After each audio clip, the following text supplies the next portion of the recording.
আসসালামু আলাইকুম রহমতুল্লাহি বরকাতুহু। আলহামদুলিল্লাহ রবিল আলমিন ওয়াল আকিবাতুল মুত্তাকিন, আম্মা বাদ।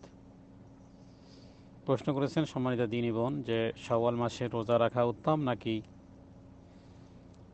মহিলাদের যে সমস্ত রোজাগুলো ছুটে গেছে ঋতুস্রাবের কারণে রমজান মাসে কোনটি আগে রাখবে, শাওয়ালের রোজা আগে রাখবে নাকি ফরজ রোজার কাজ আগে করবে?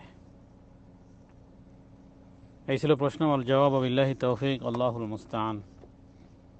জি, এ বিষয়ে দুটি মতামতই রয়েছে এবং উলামায়ে কেরামগণ হাদিসের আলোকেই দুটি মতামত দিয়েছেন, আর দুটি মতামতের যেটি উত্তম হয়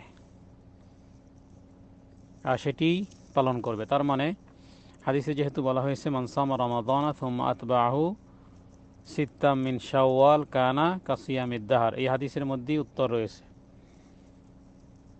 হাদিসটি সহিহ মুসলিম, আবু দাউদ, নাসাই, তিরমিজি, ইবনে মাজার মধ্যে রয়েছে।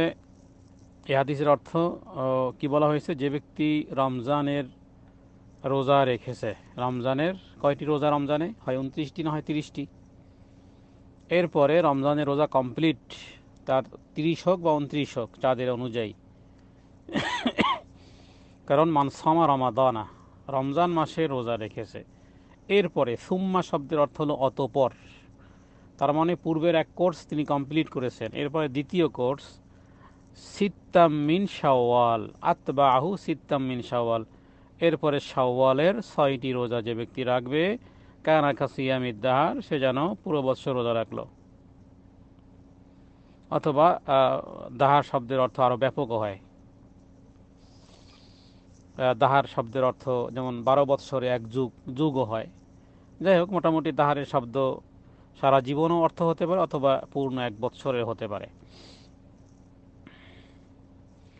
এখন এই হাদিসের মধ্যে বলা হয়েছে যে আগে যে রমজান মাসে রোজা পূর্ণ করেছে, এখন যেই নারী যার সামর্থ্য রয়েছে যে হয়তো বা 2, 4, 5টা বা 10টা রোজা তার কাজা হয়েছে এবং সে এই 10টা যদি কাজা করতে পারে, শাওয়াল মাসে কাজা করলো, এরপরে শাওয়ালের 6 রোজার নিয়াত করে 6 রোজা রাখলো, তাহলে একেবারে হাদিস পরিপূর্ণ হলো। তার মানে সে রমজান মাসে রোজাও কমপ্লিট করেছে, কারণ যেগুলো কাজা হয়েছে ঋতুস্রাবের কারণে সেগুলো কমপ্লিট, রোজা সিয়াম সিয়াম তার কমপ্লিট, ফরজ সিয়াম তার কমপ্লিট। এরপরে তিনি এবার এই শাওয়াল মাসের, পুরো শাওয়াল মাসের মধ্য থেকে 6টি রোজা রাখলেই তিনি, ওদিকে 29 বা 30 আর এদিকে হলো 6, তাহলে 29 হোক বা 30 হোক আর এদিকে হলো 6, 36 গুণ যদি 10 করে দেওয়া হয় প্রতিটি, মানজা বিল হাসানা ফালাহু আশরু আমসালে, সে অনুযায়ী 360 দিন হয়ে যায় বৎসর পূর্ণ, যদিও ইসলামের বৎসর 355 দিনে। তো এটা একটা সরল হিসাব। দ্বিতীয় আরেকটি বিষয় হলো যে হযরত আয়েশা সিদ্দিকা রাদিয়াল্লাহু তাআলা আনহার একটি হাদিস থেকে মোটামুটি বোঝা যায় যে তিনি রমজান মাসের সিয়ামকে দীর্ঘায়িত করতেন, এমনকি পরবর্তী রমজান আসার পূর্বের মাসে শাবান মাসেও তিনি ফরজ রোজাগুলো রেখে দিতেন।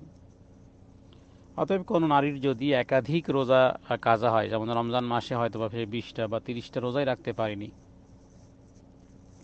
তো সেই ক্ষেত্রে তিনি যদি এবার সেই 30টি কাজা শুরু করেন, তো শাওয়াল মাস তো তার 30 কাজাতেই চলে যাবে।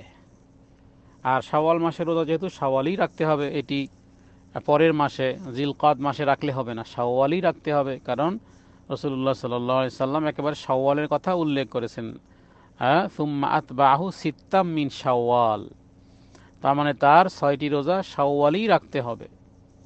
অতএব কোনো নারীর যদি একাধিক রোজা কাজা হয়ে থাকে তাহলে তিনি ডিলে করতে পারেন, রমজানের রোজাগুলোকে ডিলে করবেন আর শাওয়ালের 6টি তিনি রেখে দিবেন। অতএব এই দুটির মধ্য থেকে যে কোনো একটি যদি কেউ পালন করে, ওলামাদের ইজতিহাদ,